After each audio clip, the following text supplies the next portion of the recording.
All right, light crew. As I said yesterday, a lot of plays in the game that could have, changed some of the things that happened. And I think the big thing for us today is going to be respecting how much each play can impact the result of a game. There are plays in the first quarter that could have changed drives, either side, second quarter, third quarter, and then obviously the fourth quarter. So, a lot to learn from. It's a tough one. Give them credit. They kept playing, kept fighting, and that's been the nature of our season, one way or the other. Either we win the close one or somebody else does. And, we got to make more plays along the way to avoid putting ourselves in a situation where, we put it in a one or two play sequence to determine the outcome. And I think it's a hard lesson to learn, but it's something that we're going to need to do better as we go forward. Just go back under 30 seconds to go. They have no timeout.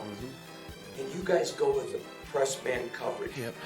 Traditionally, you go with play guys No. back. Can you? And I'm not questioning your No, reasoning. I understand. Certainly better than mine. But can you please explain that thought? Yeah, it just you have multiple choices there, and we chose to at least get tight to them, you know what I mean, and try to make completing the ball a little bit harder. And I don't think we did a great job of executing, maybe being on top of the player the way that we would like to, but again, we can always look back at that and choose something else, and we play a softer zone and give them opportunity to find somebody in some space. And I know the time was a little bit of a factor. They still could have completed a ball and then clocked it and those kind of things. So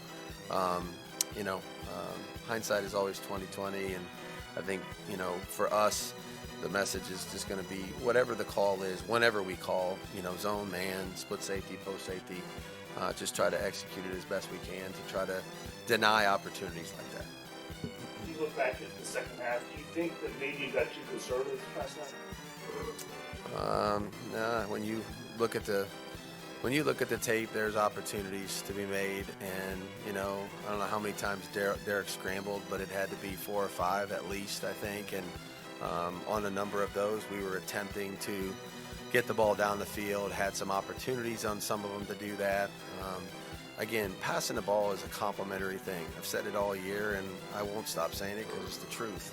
It's not just calling a pass play or calling a deep shot. It's everything has to work together. So the route has to be run properly, the read has to be made properly, the protection has to be done well, and then you have an opportunity to make a play.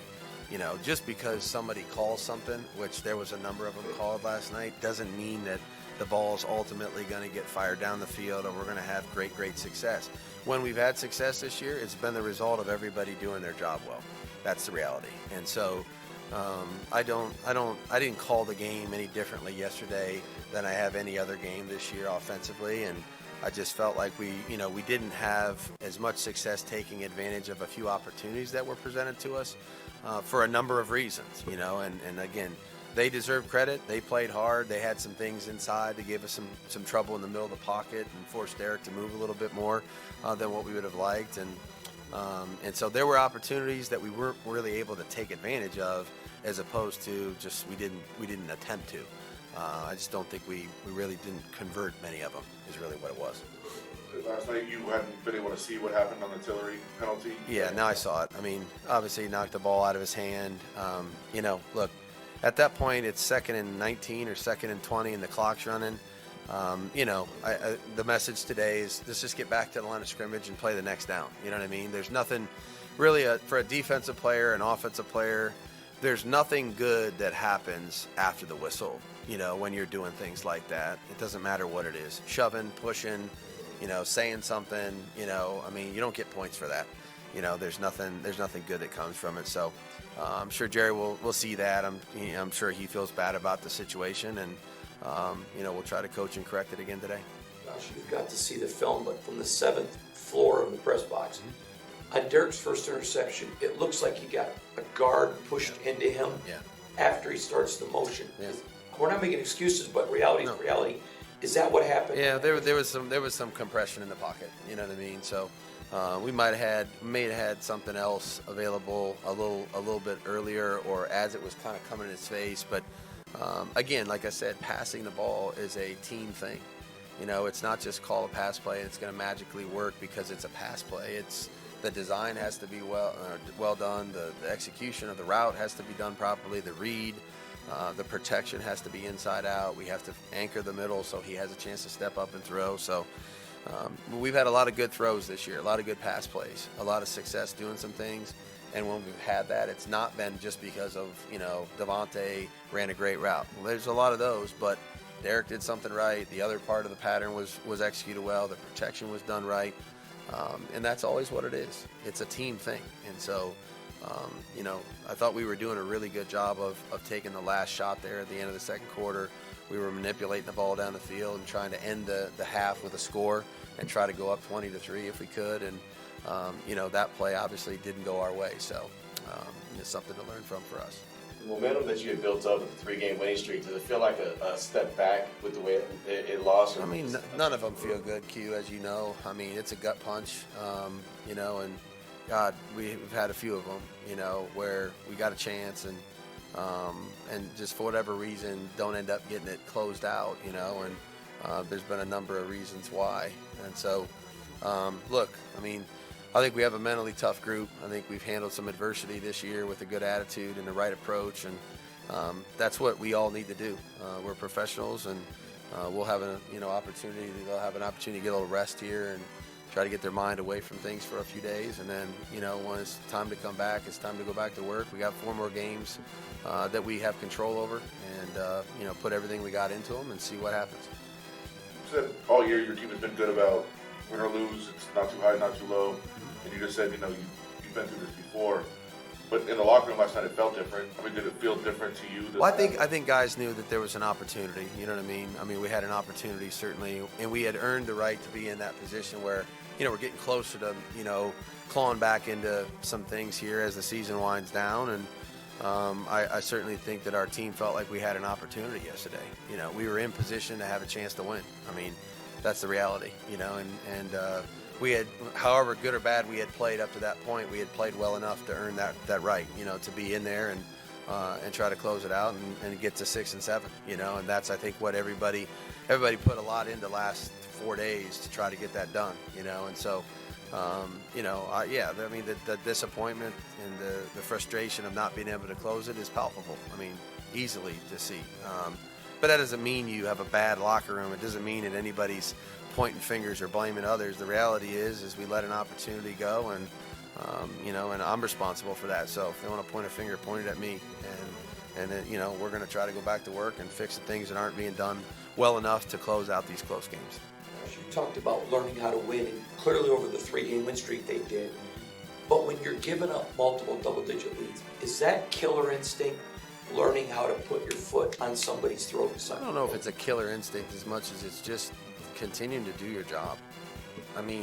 Like I said, Max sacks the quarterback, and then we just talked about a penalty that, we haven't done much of that all year, and all of a sudden we have a penalty that puts us in a situation where we give them yards and give them a first down, and then, we jump off sides on a punt rush, and it's the same thing. It's things like that. I don't think it's killer instinct. I think it's just the reality is you got to do your job right for 60 minutes, and if you don't, then teams in this league take advantage of mistakes that you make.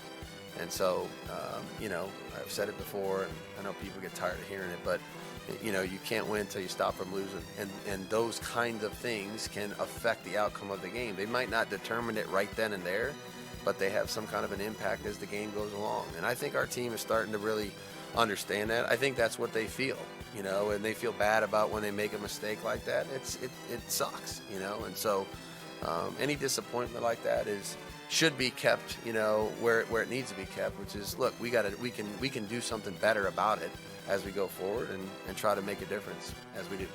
I know it's only the next day, but any update on Bars and his knee injury? I don't have anything yet. I think it might be,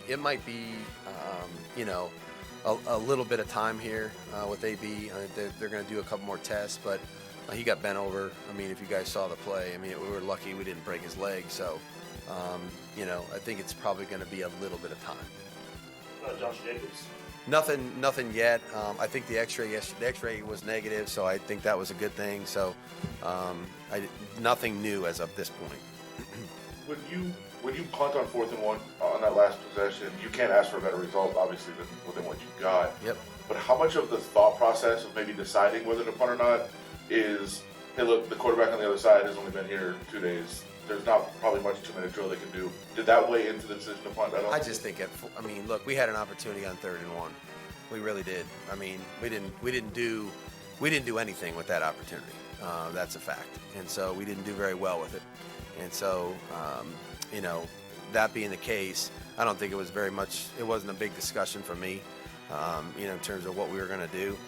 At that point, we give them the ball. If you don't get it on the 30-yard line, they got a short field and 2 minutes to go.